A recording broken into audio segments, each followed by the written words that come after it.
이런 뭔가 정서적으로 지지받지 못할 거야. 혹은 뭐 나는 사랑받지 못할 거야. 라고 그런 어떤 부정적인 믿음을 가지고 있는 사람이 이렇게 끌리게 되는 어떤 여태까지는 사실은 그런 믿음을 가진 사람에 대해서 계속 말씀해 주셨잖아요. 근데 그런 사람들이 끌리게 되는 상대의 특징에 대해서도 한번 얘기해 주시면 좋을 것 같아요. 그런 사람이 끌리게 되는 상대들이요. 사실은 나르시시스트라고 해요. 나르시시스트. 네.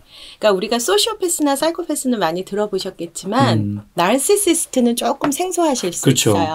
그러니까 보통 나르시시스트라고 하면 자기 애를 가지고 있는 사람이라고 좀 이렇게 생각하시는 분들이 많지만 나르시시즘하고 자기 애는 좀 달라요. 그러니까 나 자신을 있는 그대로 존중하는 거하고 없는 나를 가짜 이미지를 막 만들어서 나를 사랑하고 그리고 거기에 우월감을 갖는 거는 좀 구분을 해야 되거든요.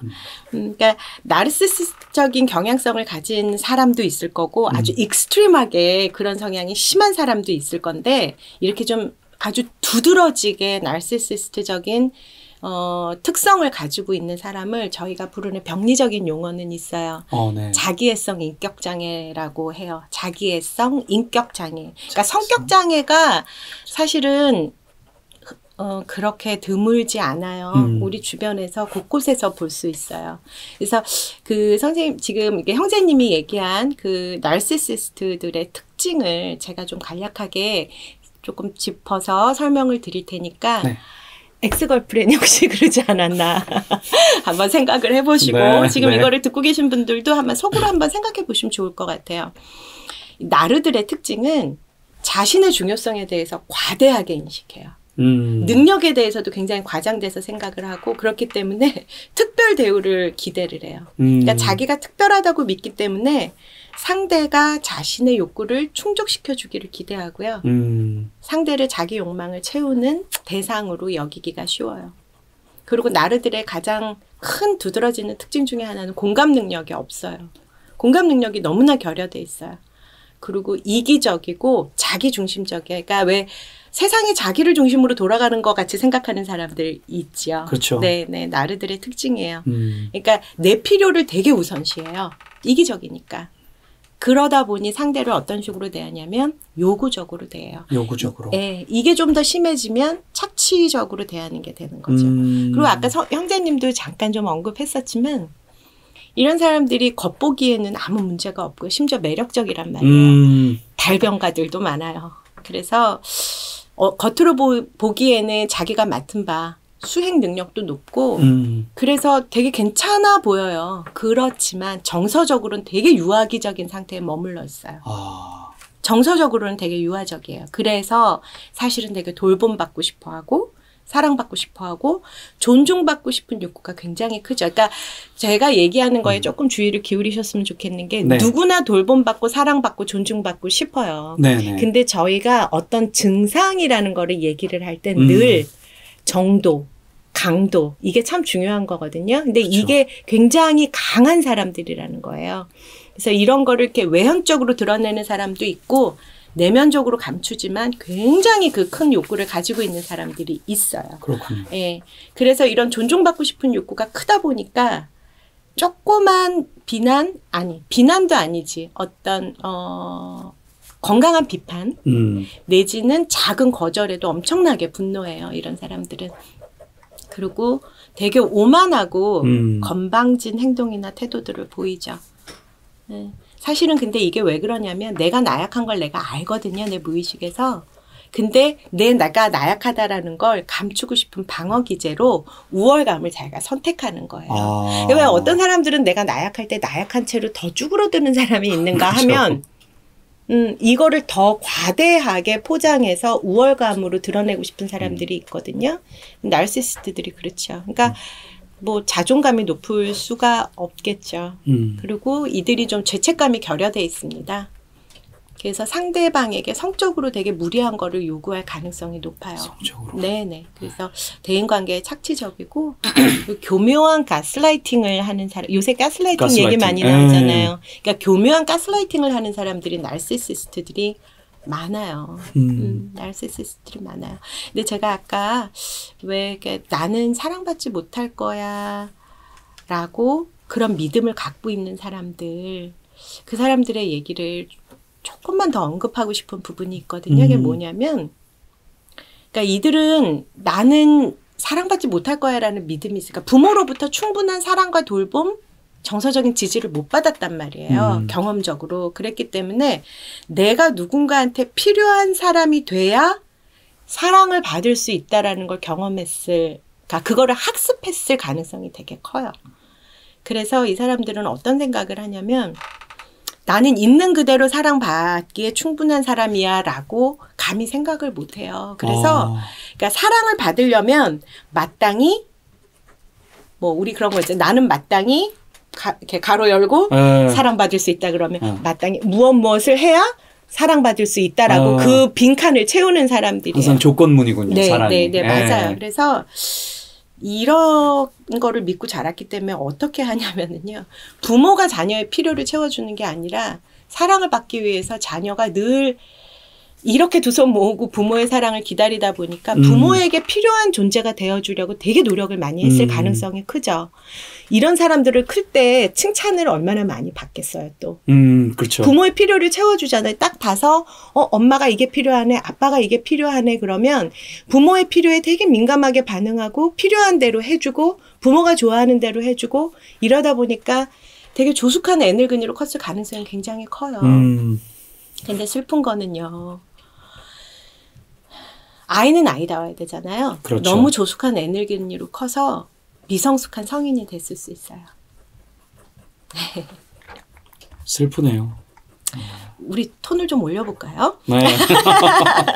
왜냐하면 슬픈 채로 끝나지 않기 때문에. 네, 좋습니다. 네. 네. 그러면 어떤 생각이 드세요? 지금 제가 이제 뭐 브리프하게, 그러니까 나는 정서적으로 지지받지 못할 거야라는 믿음을 갖고 있는 사람들이 이런 경험을 하면서 컸을 가능성이 크다라고 얘기를 드렸는데 좀 구체적으로 이런 사람들은 어떤 특징을 가지고 있는지 한번 알아보는 것도 좋을 것 같아요. 네, 좋을 것 같아요. 네. 이런 사람들은 어떻게 자존감이 좀 적절한 수준이 될 것 같으세요? 안 될 것 같으세요? 안 될 것 같습니다. 형제님은 오늘 무슨 그 문제가 정답이 유출된 것처럼. 그래요? 한 번 좀 틀릴까요? 네. 그러니까 적절한 수준의 자존감을 못 갖는 거예요. 자존감이 아주 낮던가 아니면 나르랑 마찬가지로 굉장히 높을 수가 있어요. 왜일까요? 자기는 필요를 채워줘야 되는 사람이거든. 그러니까 자기가 좀 그러니까 내가 뭔가 내 도움이 필요한 사람 계속 챙겨주려면 내가 너무 부족한 사람이 돼도 안 되잖아요. 그렇기 때문에 자기를 굉장히 뛰어나다고 믿는 과도하게 잘못된 자존감을 가지고 있을 가능성도 높고요. 그리고 학대를 당하거나 부적절한 대우를 받을 때 건강한 경계선을 설정을 못해요. 그래서 학대자한테 무방비하게 노출될 가능성도 높아요. 그리고 진짜로 자기 외모, 자기 생각, 자기 행동, 자기 감정 이런 걸 잘 몰라요. 그러니까 쉽게 얘기해서 나는 누구? 뭐 이런 거. 그렇죠. 그런 거 잘 모르고요. 그리고 매사에 민감하고 인내심이 강해요. 왜냐하면 어려서부터 사랑받기 위해서 부모의 필요를 채워줬잖아요. 그거에 익숙해져 있기 때문에 안테나들이 다른 사람을 향해서 되게 민감하게 발달이 돼 있어요. 그리고 다른 아이들이나 노약자들의 필요는 우리가 정말 이렇게 도와야 되지만 동일한 성인이면 그 그렇죠. 성인은 그의 몫이 있음에도 불구하고 다른 성인의 필요를 내 필요보다 훨씬 더 우선시해요. 그러니까 굉장히 착한 사람들이에요. 그러니까 그래서 또 거절하는 게 어렵죠. 그러니까 소위 우리 주위에서 보는 굉장히 착한 사람들이 이 유형의 가능성이 많아요. 그러니까 거절하는 게 어려운 이유는 되게 불필요한 죄책감을 갖기 때문일 수도 있고요. 또 하나는 내가 필요한 사람이 되고 싶다라는 감정을 느끼고 싶기 때문에 그럴 수도 있어요. 그래서 저는 이런 사람들을 뭐라고 부르냐면 착한 사람들이 만들어가는 나쁜 관계라고 부르는데 제가 형제님한테 하나만 더 물어볼게요. 네네네. 아까 굉장히 요구적이고 착취적인 나르시시스트에 대해서 우리가 얘기를 했잖아요. 네네. 나르시시스트적인 사람하고, 그러니까 요구적인 사람하고 내가 누군가의 필요를 채워줌을 통해서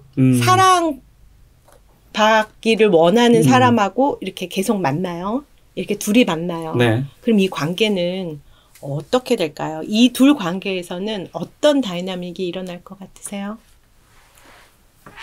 일단은 그 요구를 채워주는 쪽이 점점 뭔가 이렇게 고갈되어 가는 느낌이 들 것 같아요. 네. 한쪽은 그럴 거고 또 한쪽은 계속 어쨌거나 요구하고. 네, 요구 그렇죠? 계속 하고요. 네. 그러니까 자기가 가지고 있는 건강하지 못한 측면들이 점점 강화되는 거예요. 그래서 관계가 되게 파괴적으로 흐르기가 쉬워요. 그리고 아까 잠깐 언급됐던 심리 조정, 가스라이팅. 이 안에서 되게 일어날 수 있고요. 그리고 뭐 데이트 폭력 같은 거 당하면서도 이 관계를 끝내야지 하는데, 그리고 아까 얘기하신 것처럼 친구들은 야 너 그만 만나 하는데 결국은 또 만나고, 그러니까 헛헛한 마음을 견디지 못해서 이러는 경우들이 많거든요. 그렇죠. 네, 그래서 그러니까 친구들하고도 심지어는 고립되는 경우가 있어요. 친구들이 자꾸 권면하는데도 듣지 않고 반복하고 안 만날 거야 그러면서 또 만나고 이러면, 친구들도 이제 소위 두 손 두 발 다 들었다 네 마음대로 해 그러면서 이제 sick and tired 이렇게 되는 거예요. 그러니까 관계가 자꾸 고립될 수도 있는데, 이런 나르하고 그다음에 그 필요를 자꾸 채워주려고 옆에 있는 사람하고 이 두 사람이 맺는 관계 형태를 우리가 동반의존 형태를 띈다라고 얘기를 해요. 동반의존 형태. 네. 혹시 코디펜던트라는 얘기를 혹시 들어보셨나요? 아니요, 들어본 적 없습니다. 코디펜던트가 한국말로는 그러니까 적절한 번역이 없었던 것 같아요. 그래서 이제 동반의존이라고 하는데요. 내가 동반의존인지 한번 체크해 볼 수 있거든요.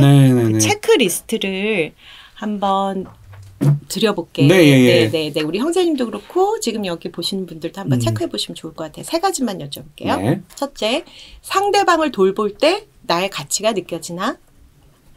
돌볼 때 나의 가치가 느껴지는가? 나의 가치가 느껴지는가? 예, 아니요 정도로 대답해 보시면 돼요. 네. 그리고 내가 아니면 안 될 것 같은가? 내가 아니면 안 될 것 같은가? 또 3번째, 나에 대한 가치를 다른 사람의 필요를 채워주는 능력이랑 지나치게 연결하고 있나? 다시 한번 말씀해 주시죠. 그러니까 내 가치를 다른 사람의 필요를 채워주는 능력. 그러니까 나는 다른 사람의 필요를 굉장히 잘 채워주는 그런 능력을 갖고 있어. 내 그 능력에 따라서 내 가치가 내려갔다 올라갔다 하냐는 얘기거든요. 그렇죠. 내가 만약에 이런 것들에 해당이 된다면 나는 동반의존, 코디펜던트적인 성향이 있는 사람인 거예요. 그 얘기인 즉슨 내 안에 나는 정서적으로 지지받고 사랑받지 못할 거야 라는 그 믿음이 자리 잡을 수 있다라는 거예요. 내 무의식에. 맞아요. 그러니까 조건부로 내가 뭐를 어떻게 해야 사랑받을 수 있는 사람이야. 나는 그런 존재가 아니고 이제 우리는 정말 어떻게 생각을 해야 되냐면, 나는 있는 그대로 사랑받기에 충분한 존재야 라는 걸 깨닫고 알아가시면 참 좋을 것 같아요. 근데 이 동반의존 형태를 띠는 관계가 너무 중독적이고 병리적으로 심한 경우는 상담 받으시고 치료 받으셔야 하고요. 만약에 우리가 조금 마일드하게 약간 좀 그런 경향이 있는 것 같은데, 그러나 뭔가 개선이 좀 필요한데 싶으면 바운더리, 경계선이라는 걸 잘 설정하면 이 부분 개선될 수 있어요. 그렇죠. 제가 이 부분은 저희 뒤에서 건강한 연애 할 때 좀 더 자세히 말씀을 드리도록 할게요. 그렇죠. 자, 오늘의 컨텐츠는 여기까지고요. 오늘도 참 시청해 주셔서 감사하고, 오늘 컨텐츠 어떠셨나요? 되게 좋으셨죠? 저는 오늘 컨텐츠 하면서 개인적으로도 굉장히 많은 도움이 됐는데요. 여러분들도 참 좋으셨을 거라고 믿습니다. 그런데 이러한 컨텐츠가 이번 편으로 끝나는 게 아니고 다음 편에도 계속되니까요. 여러분들 꼭 구독과 좋아요 해주시고 알람 설정까지 부탁드리도록 하겠습니다. 그럼 저는 이만 물러가 보도록 하겠습니다.